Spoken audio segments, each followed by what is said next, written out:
How many of you have ever felt frustrated because you just poured everything out? And you just poured, you're like, oh, I've poured everything out, now I'm so empty.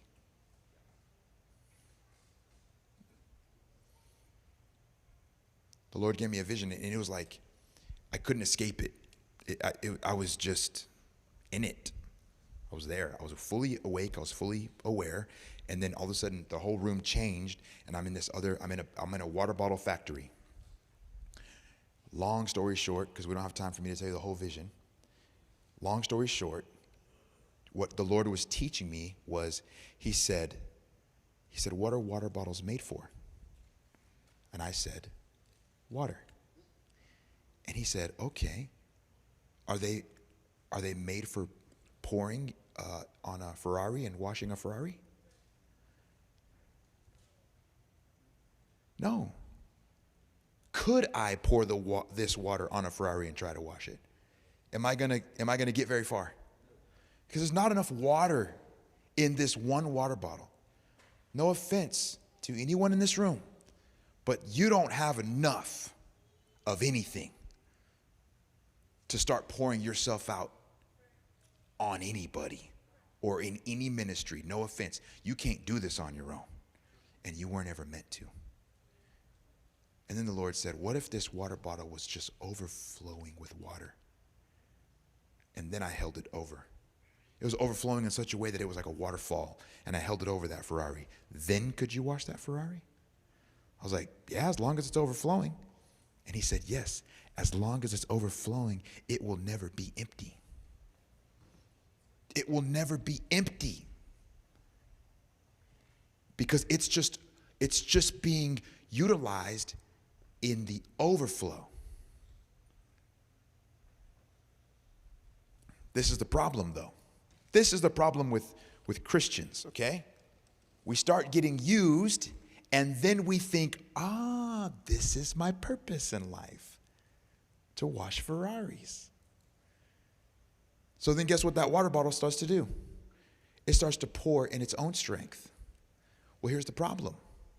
If God is pouring in so that it can overflow, and then the bottle begins to pour out, how can God pour in when this thing's trying to pour out? Are you with me? So then all of a sudden it's empty. How many of you guys would like this water bottle? It's never been opened. He raised his hand. How many of you guys would like this water bottle if it was empty?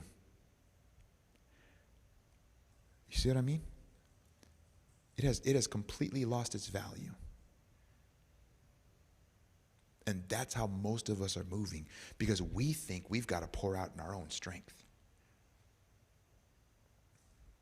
And then God took me out of that place, and He put me in a big old wheat field, and the water bottle's still overflowing. And He's like, can I water this wheat field with this overflowing water bottle?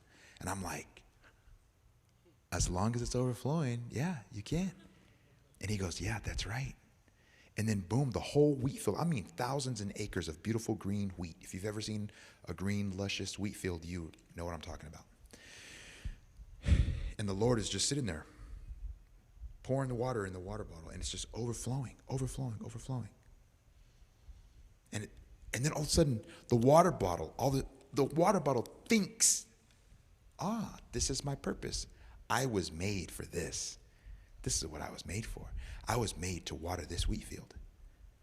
No, it was made to be filled with water. But in its arrogance, dumb water bottle, in its arrogance, it begins to think it was made for much grander things. Let me tell you something. There's nothing more grander for a water bottle than to be filled with water. There's nothing more grander for you and me than to be filled with our Maker. There's nothing. How many of you guys know what a glove is? How useful is a glove without a hand? It's useless. Well, guess what? What image is the glove made in? What image are you made in? So one of these days we're going to realize he wants to put you on like a glove. And without him, we're useless. But with him, I can do what? I can do all things through Christ who... How much strength does a glove have without a hand? How much strength do you have without God? Right? This is what we're called to do.